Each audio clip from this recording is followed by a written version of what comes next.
और महाराणा के बाद अगर कोई था जो महाराणा को टक्कर दे सके तो वो था महाराणा का घोड़ा चेतक। जब तक राणा की पुतली नहीं फिरती थी तब तक चेतक अपनी दिशा बदल लेता था। जब जब राणा का नाम धवल अक्षरों में अंकित होगा तब तब चेतक का नाम राणा का सिरमौर बनकर धवल अक्षरों में अंकित होता आया है। महाराणा प्रताप, मेवाड़ का वो स्वाभिमान, मेवाड़ की वो ताकत, जिन्होंने घास की रोटियां खाना स्वीकार किया मगर स्वाभिमान एक चींटी के पेड़ जितना डगमगाना स्वीकार नहीं किया। और इतिहास गवाह है कि राणा के बाद अगर राणा की टक्कर का कोई था तो केवल राणा का घोड़ा चेतक। और इतिहास गवाह है कि जहां जहां राणा का नाम योद्धाओं में धवल अक्षरों में लिखा गया है वहां वहां चेतक का नाम राणा के सिरमौर बनकर हमेशा धवल अक्षरों में लिखा गया है। और तब मुझे उस महान कवि की वो पंक्तियां याद आती हैं कि धन्य धन्य है धरा जहां की शक्ति भक्ति और स्वाभिमान कभी बिका नहीं। धन्य था वो शूरवीर राणा जिसकी ताकत के आगे अकबर तक टिका नहीं।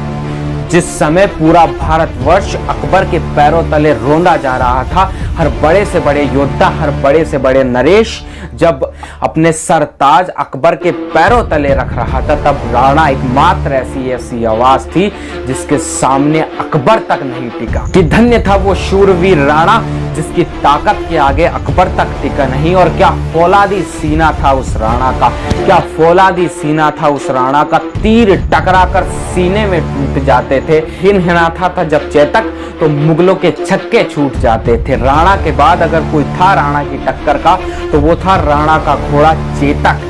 जब तक राणा की पुतली नहीं फिरती थी तब तक चेतक अपनी दिशा बदल लेता था। कि हिनहिनाता था जब चेतक तो मुगलों के छक्के छूट जाते थे। और ऐसा भगवा उड़ाया राणा ने हल्दी घाटी में, ऐसा भगवा उड़ाया राणा ने हल्दी घाटी में कि सूर्यदेव भी छिप गए गगन पर और एक आदमी तो आदमी, एक घोड़े ने जान दे दी वतन पर।